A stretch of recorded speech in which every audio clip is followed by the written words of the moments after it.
This is the first draft of the Icarus series, examining different facets of the same legend, and they are very creatively titled 1, 2, and 3. 1. Internal hurricanes don't take vacations. I stand in the eye of the storm and feel reality shift. Fingers stretching out, needing to cling to your warm shoulders. Desperate to get a handle on gravity. We stumble down the road to Zion, dragging parachutes full of past lives. The thrill of the jump has passed, and now we must learn to live with ourselves. But up there in the atmosphere, I tasted heaven, abandoning caution to fly too close to the sun, and entered the inevitable free fall with melted wings running down my back in rivulets, as a last whisper for the angels died on my lips. And so, as I drag myself down this dirt road, my aching feet still unused to touching earthen soil, the only thing propelling me forward is the vague memory of your face. These puppet strings stretching out behind me have saved my selfish skin before,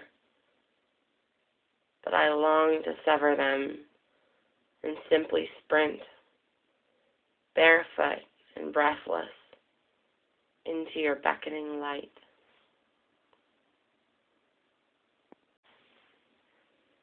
2. Hello, Icarus.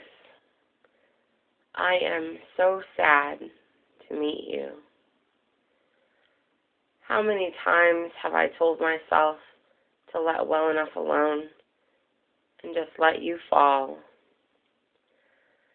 And how many times have I kicked myself for running my hands down the curve of your back anyway? And while your legends may not mention it, whiskey is a hell of a drug, and a sober woman's thoughts are a drunken woman's words.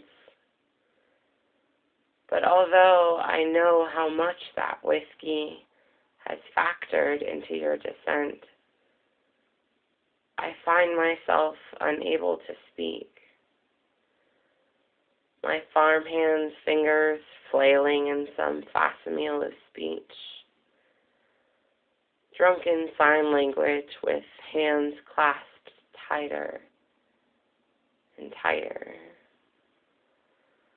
Legs tangled, ankles locked, knees clenched around your torso. And the only coherent thought that makes it through this whirlwind of pheromones and leather and bliss is that I don't ever want to let go. Icarus, you're falling, and I am so entangled in your wax wings that I know I will hit the earth, bones shattering in a chaos of drunken desire. Where are we going? This rush of wind, fingers knotted around your waist. And as the miles fly by, I just can't seem to keep this stupid death grin off my face.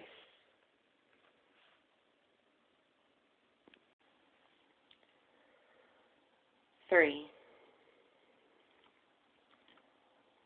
I have scribbled awkwardly formed words on 100 pages, and yet still feel speechless.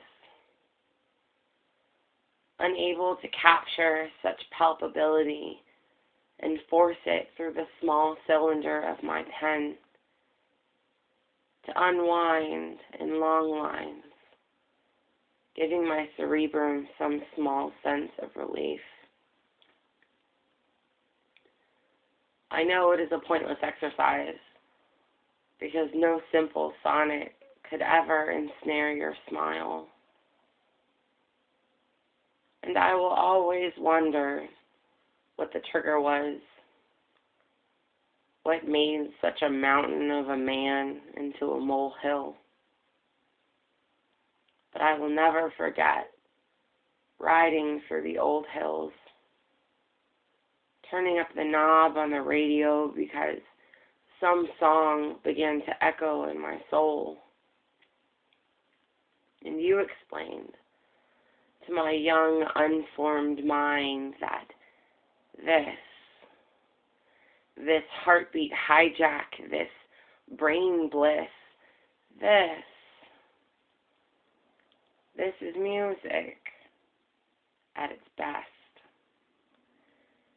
And how well I remember 17, trying to stay clean in a scene where white powder cascaded like snow off of trembling evergreens.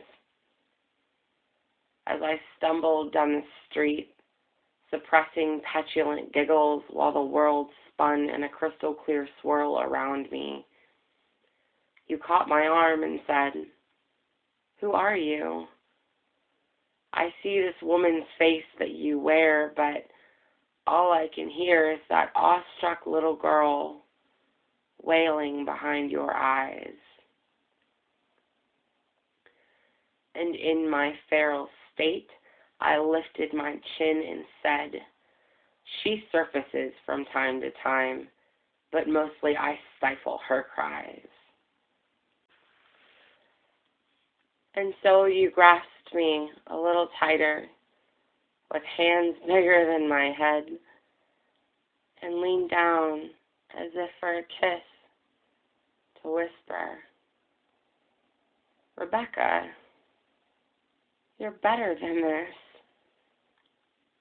And in that moment, you walked straight through my towers of white-tipped barbed wire to find me in the middle, crumpled and alone in my minefield of eggshells. And so I huddled in your tattooed hands like a bluebird whose wings had been clipped, desperately clinging to memories of the sky. You reminded me that even whilst in the darkest of cages, I could always paint my ceiling blue. And so I wonder why even for a moment you would consider that these hands, however small and frail compared to your inked mountains, would ever fail to catch you when you chose to fall. Whether melted wax wings descended over my fingers or not, I would have always endured the burn in order to hear you laugh one more time. Icarus, I would have caught you. I would have danced my way across your psyche and painted the cabinets in your mind's kitchen a yellow brighter than the Virginia sun. I would have chased the demons out the back door and lit fires in every dark corner of the room. I would have bent over backwards and sideways and twisted myself into whatever shape you needed to lean on in order to stay up.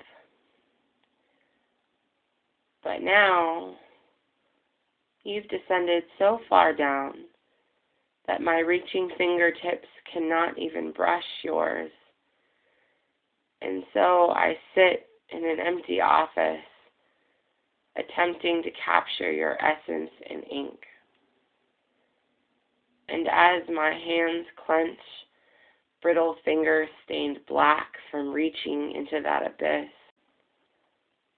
all I can think is, damn it, man.